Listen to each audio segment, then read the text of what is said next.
écoutez Alger chaîne 3, le journal. Bonjour Siam. Ali, bonjour à tous. Au sommaire, premier jour du Ramadan, le président de la République a présenté hier ses vœux aux Algériens, les appelant à faire preuve de fraternité et de solidarité. En solidarité justement avec le Niger voisin et sur instruction du président de la République, chef suprême des forces armées, ministre de la Défense nationale, des aides humanitaires ont été chargées à bord de 3 avions militaires. Journée internationale de la protection civile, en ce 1er mars, reportage sur les premiers pompiers algériens.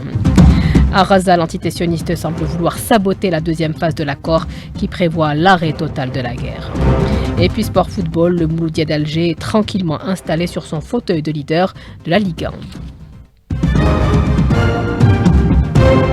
Madame, monsieur, bonjour et bienvenue. Premier jour du Ramadan, en ce 1er mars, dans une allocution télévisée, le président de la République, Abdelmadjid Tebboune, a adressé hier ses vœux au peuple algérien à l'occasion de l'avènement de ce mois sacré, appelant, je cite, à renforcer l'esprit de fraternité et de solidarité enraciné dans la société algérienne qui vit aujourd'hui dans la sécurité et la stabilité. Je vous propose d'écouter un extrait de son allocution.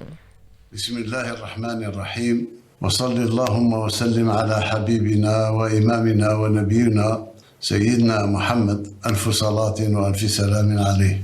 أيتها المواطنات أيها المواطنون، يسعدني بمناسبة حلول شهر رمضان المبارك للسنة الهجرية 1446 أن أتوجه إليكم وإليكن بأسمى آيات التهاني والتبريكات وخالص الأمنيات. نستقبل هذا الشهر الكريم بما يحمله من نفحات إيمانية تدفعنا إلى تعزيز روح الأخوة والتضامن المتجدرين في المجتمع الجزائري الذي ينعم اليوم بنعمة الأمن والاستقرار، وأن بلادنا تمكنت بسواعد أبنائها وبناتها من تحقيق قفزة نوعية في تجسيد الالتزامات والإنجازات ذات الأثر المباشر على المواطن مع حماية للقدرة الشرائية والحرص صارم على مواصلة مكافحة كل أشكال المضاربة والعبث بقوت الجزائريين والجزائريات.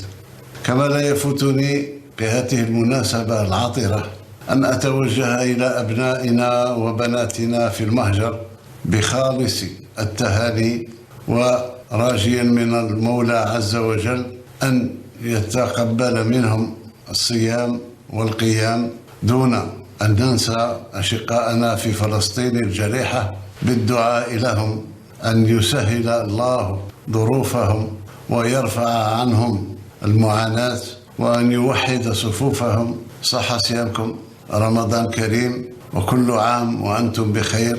تحية الجزائر والمجد والخلود لشهدائنا الأبرار. السلام عليكم. C'était là un extrait de l'allocution du président de la République à l'occasion de l'avènement du mois sacré. À propos de solidarité, durant le Ramadan, des aides humanitaires, principalement des denrées alimentaires, ont été chargées hier après-midi à bord de 3 avions militaires à destination du Niger. Une instruction du président de la République, chef suprême des forces armées, ministre de la Défense nationale. L'opération s'est déroulée sous la supervision du Croissant Rouge algérien, sa présidente Ibtissam Hamlaoui. Sur instruction du président de la République, chef suprême des forces armées, ministre de la Défense nationale, et à l'occasion du début du mois de Ramadan, nous avons procédé à l'envoi de 3 avions militaires cargo chargés d'aide humanitaire en direction de notre pays frère, le Niger. Chez nous, la campagne nationale baptisée Solidarité Ramadan est lancée aujourd'hui. Le programme Banque alimentaire d'Algérie consiste à fournir des colis à d'autres associations à travers le pays. Une opération sous l'égide de l'Observatoire national de la société civile et organisée par l'association Sidra, son président Nassim Filali, joint par Hakima Kamal. Le lancement de l'opération Solidarité Ramadan 2025 se fera aujourd'hui sous le patronage du président de l'Observatoire national de la société civile. Le principe, en fait, c'est de remplir des colis alimentaires nécessaires pour le mois du Ramadan et donc qui seront préparés par de jeunes volontaires. Ils seront entre 100 et 150 présents avec nous. Une fois que ces cartons sont remplis par les volontaires, ils seront acheminés Pour les familles nécessiteuses, ils iront en wilaya, donc dans des fourgons vers nos relais pour ce début du ramadan.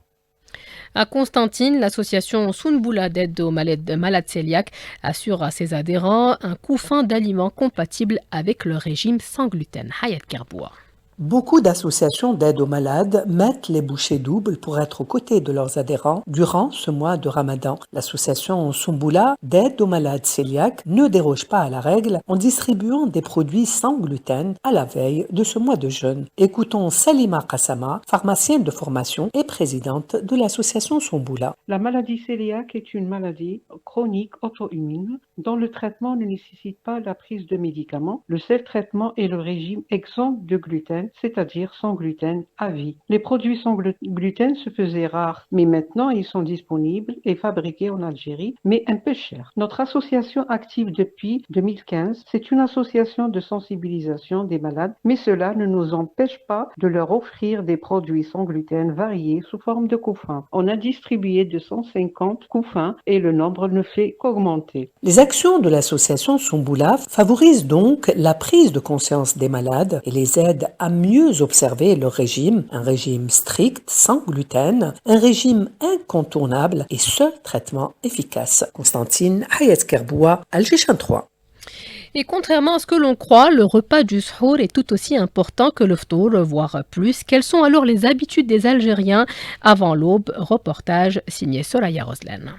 Il a été démontré que le jeûne peut avoir des effets positifs sur la santé. Durant cette période, il est important d'avoir un régime équilibré. Les Algériens ont-ils les bonnes habitudes alimentaires pour affronter la journée? Le suhour est-il bénéfique pour la santé? Nous avons posé la question à quelques citoyens. Moi, je prends un café au lait le matin avant d'aller au boulot. Le suhour, nous, c'est un café au lait, pas de couscous. Puis les journées sont courtes. Vous mangez plein de féculents et vous allez dormir. Je me rappelle quand j'étais enfant, il y avait la chorba, c'est tout. Et le plat quand il y avait un invité. Vous me privez déjà du sommeil, parce qu'on est âgé, si vous me privez du sommeil, c'est comme si j'ai rien mangé 3 jours. Pour certains, le suhour, ce repas de l'aube, est bénéfique pour la santé. Le suhour, c'est quelque chose de bien. Il va faire sa prière, c'est important. C'est un repas très important, parce que moi je me lève de très bonne heure, donc un repas très tôt. C'était le suhour avec des raisins secs. Pour moi, le sommeil est plus important que la diète. Parmi les rituels du quotidien de ce mois sacré, l'iftar et le suhour, le repas de l'aube, qui doit rester léger avant d'entamer à nouveau le jeûne.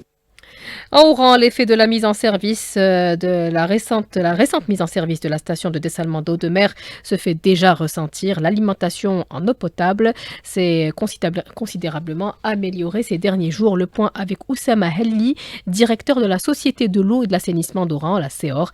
Il est au micro de Hamza Belmadani. Parmi les dispositions prises par la CEOR durant le mois de Ramadan, nous avons reçu des quantités supplémentaires dans le cadre de la conduite du Mao. Il s'agit de 40 000 mètres cubes qui permettra de renforcer les capacités d'approvisionnement. La production de la station de dessalement de Cap-Blanc est venue également appuyer ces efforts. L'effet de ces dispositions a permis d'améliorer l'approvisionnement dans plusieurs régions de l'ouest de la wilaya qui souffraient des années auparavant de la diminution des ressources, comme les communes côtières de l'ouest d'Oran. L'amélioration de l'approvisionnement touchera progressivement le reste des régions de la wilaya. 12h39, c'est la journée mondiale de la protection civile en ce 1er mars. Si les pompiers d'aujourd'hui bénéficient de matériel et de formation moderne, ça n'était pas le cas au lendemain de l'indépendance. Les jeunes recrues avaient pour seule arme leur courage. Rima Rahmani. Ce 1er mars, nous célébrons la journée mondiale de la protection civile, ce corps qui en Algérie a fait un pas de géant depuis le recouvrement de l'indépendance. Car tout comme notre secteur, le combat n'était pas facile, nous dit M. Belmeshri, président de l'association Les Amis de Khmis. Les qui sont venus après l'indépendance, ils ont remplacé les forces coloniales qui ont aidé la protection civile. Il a fallu les évacuer du poste pour prendre leur place. Quand il a fallu les payer, on les a payés Belfarina aussi. Au bout de 3 mois, ils ont touché le premier salaire, 28 000 francs. Donc, le mérite leur revient parce qu'au-delà de tout ça, ils ont survécu à pas mal d'événements. Écoutons également le témoignage de quelques pompiers qui se sont engagés dès 1962, à l'époque très jeunes. Au début, on nous donnait des effets. Ensuite, nous avons commencé à être payés par la mairie, 240 dinars par mois. On ne connaissait rien du métier. Nous avons bénéficié d'une formation en 1963 à Borj el-Bahli. C'est là que j'ai effectué mon stage. Nous avons été sur le terrain entre 1962 et 1975. À l'époque, nous étions souvent confrontés à des feux de forêt. Je me rappelle d'une fois où nous avons eu 23 victimes. Aujourd'hui, et grâce aux efforts de la Direction générale de la protection civile, qui s'est beaucoup investie dans le domaine de la formation, la spécialisation des personnes, mais aussi l'accompagnement de matériel moderne, écoutons le colonel Farouk Hachour, responsable à la Direction générale de la protection civile. Nous avons énormément investi dans le domaine de la formation des personnes à la spécialisation et aussi l'acquisition de matériel moderne qui peut nous permettre d'intervenir rapidement. Il y a aussi des équipes cynotechniques qui n'existaient pas avant, les équipes CHIM, RAD, les équipes GRAB. À ces hommes donc, dont la mission principale est de protéger les personnes, les biens et l'environnement à travers une gamme de secours, on souhaite une bonne fête. Et rappelez-vous, lors de la cérémonie officielle qui s'est déroulée jeudi, le ministre de l'Intérieur avait annoncé le lancement prochain d'un concours national pour recruter 2200 personnes entre agents, officiers et personnel assimilé. Comme chaque année à la même période, la vignette auto est en vente à partir d'aujourd'hui dans les bureaux de poste et cela durant tout le mois de mars. Les détails avec le receveur principal des postes de la wilaya d'Alger, Ahmed Bouzar, est au micro de Smaël Mimouni. Nous avons aujourd'hui entamé la vente de la vignette. C'est le premier jour. On a mis tous les moyens humains et matériels possibles pour qu'il y ait une bonne gestion de cette vente qui va du 1er mars au 31 mars. Concernant la vente de la vignette, pour le premier jour, on a préparé 2 guichets pour la vente pour qu'il y ait plus ou moins une fluidité dans la vente des vignettes. Il y a un petit changement dans les tarifs par rapport à l'année passée, plus ou moins une augmentation de à peu près 5-6% par rapport à l'année passée. En matière de tarifs des vignettes. La direction de communication de la présidence de la République adresse ses condoléances à la corporation journalistique suite au décès de la journaliste du journal El Massa, Houda Nadir, à l'âge de 58 ans. Le ministre de la Communication a également adressé un message de condoléances à la famille de la défunte. À Raza, la deuxième phase de l'accord est censée commencer demain, mais l'antitétionniste semble vouloir saboter car celle-ci prévoit la libération des derniers prisonniers et le retrait total de ses troupes à Raza, soit la fin de la guerre. Le Hamas dénonce une violation de l'accord par l'antitétionniste qui prétend vouloir prolonger la première phase pour libérer davantage de prisonniers. Les négociations se déroulent au Caire en présence des médiateurs, soit l'Égypte, le Qatar et les États-Unis. Elles n'ont encore abouti à aucune annonce. Ça ne semble pas gagné car le gouvernement de Netanyahou ne cesse de répéter qu'il se réserve le droit de reprendre les combats à tout moment. Je vous propose d'écouter l'analyse de Amjad Deshiheb, professeur en sciences politiques à Al-Quds, l'université d'Al-Quds. Il est contacté par nos collègues de Radio Algérie Internationale. La prolongation de cessez-le-feu, c'est nécessaire pour les Palestiniens. Mais eux, ils voulaient le conditionner à la libération des restes des prisonniers contre des prisonniers. Pas contre de faire entrer, de se retirer de la bande de Gaza. Ils ne veulent pas respecter l'accord. Normalement, ils doivent se retirer aujourd'hui de la carrefour de Philadelphie. Ils ne sont pas retirés. Ils doivent respecter le protocole humanitaire. Il y a des milliers de camions. Normalement, ils doivent entrer à la bande de Gaza. Ne sont pas entrés. Le fait de prolonger un cessez-le-feu, c'est le bienvenu, mais c'est à eux de décider, c'est pas aux Palestiniens. Mais à conditionner un cessez-le-feu pour libérer les restes des prisonniers qui sont entre les mains de la résistance, ça montre qu'ils ont une mauvaise foi de libérer tous leurs prisonniers et de recommencer à faire encore des chantages et des pressions. La Suisse organise le 7 mars prochain un séminaire international sur la situation dans les territoires palestiniens occupés. 196 pays sont conviés. Le Parlement arabe condamne les attaques scandaleuses perpétrées par l'antitétionniste sur le territoire syrien. Ceci représente une violation du droit international et de la souveraineté de la Syrie. Le Parlement arabe appelle la communauté internationale et le Conseil de sécurité de l'ONU à amener l'antitétionniste à cesser ses agissements et à se retirer du territoire syrien. 12h45, on arrive au sport. Ali Hamouche, bonjour.